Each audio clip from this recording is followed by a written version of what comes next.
What's up, everybody? Welcome back to Taste Like Music. Jason and Joe here, reviewing a new record, the recently released Vampire Weekend record, their fifth studio album called Only God Was Above Us, just came out Friday. I'm a big Vampire Weekend fan. I have highly rated all of their previous records.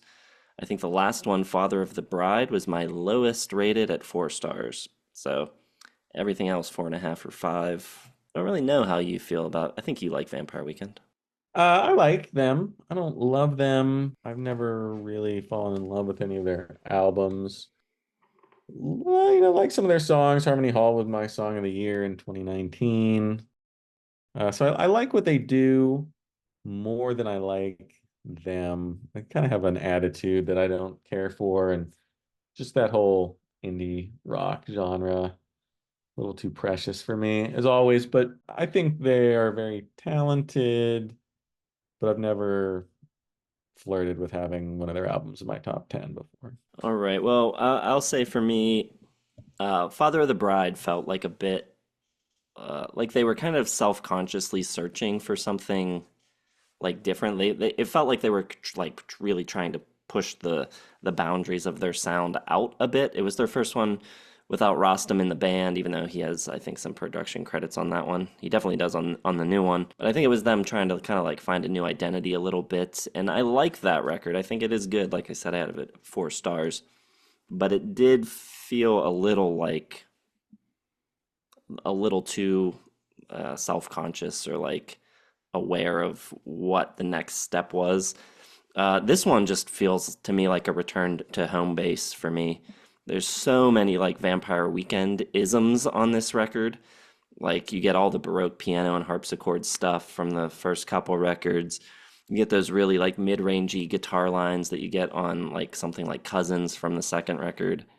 Frenetic drum beats. On the song Connect, actually, there's a little drum beat that he goes into that is exactly the drum beat from Mansard Roof. So they're really just like doing their sound, but doing it really well. And I think they're doing just enough to like keep things fresh. You get some like jazzy breakdowns in the song Classical with sax from Henry Solomon, some upright bass from Miles Mosley. And then it kind of goes to this little homage to Walk on the Wild Side, which I think is pretty cool. I think the production is really good from Ariel Rekshide and Ezra and Rostam, and it's mixed by Dave Fridman, who always makes things sound great and makes drums especially sound fantastic. And I think the drums sound really cool on this record.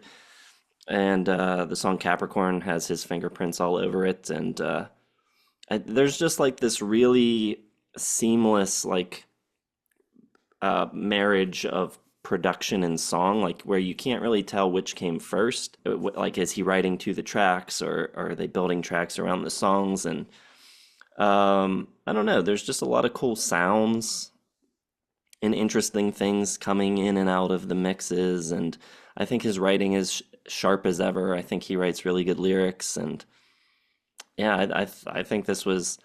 It's hard to call it a return to form because like I said, I think the last one was good, but this feels very comfortable and like lived in, but not stale. And yeah, I'm at 4.5 on it. It's one of my favorite of the year so far. Okay, yeah, I can get behind all of that.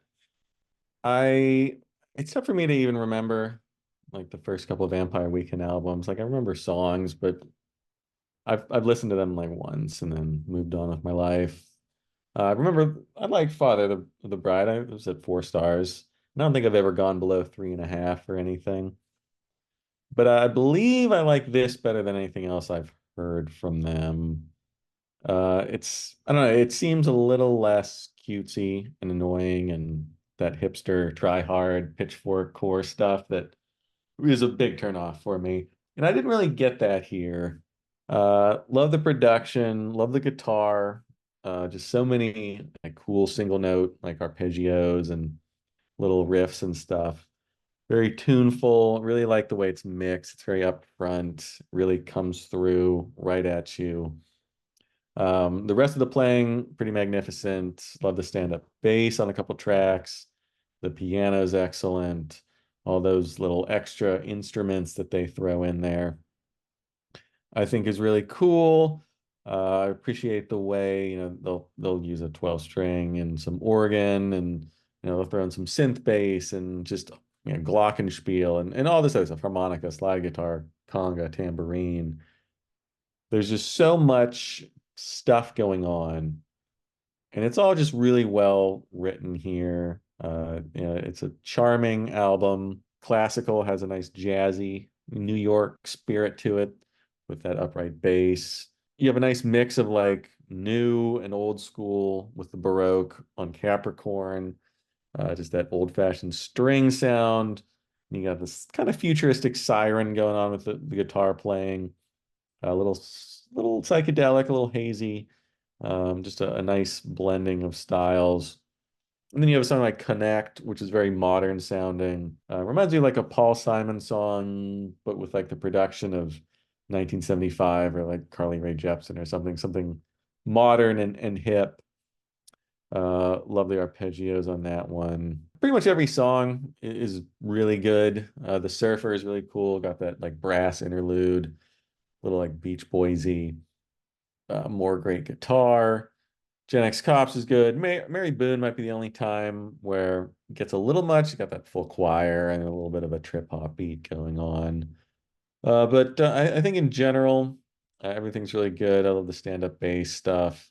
Adds like a weighty, old school kind of touch. Yeah, it's a really good album, really good mix of the old and the new, and just great playing and good songwriting and great hooks and yeah, everything. Pravda's great. The last song is really cool. It's a big 9-minute epic.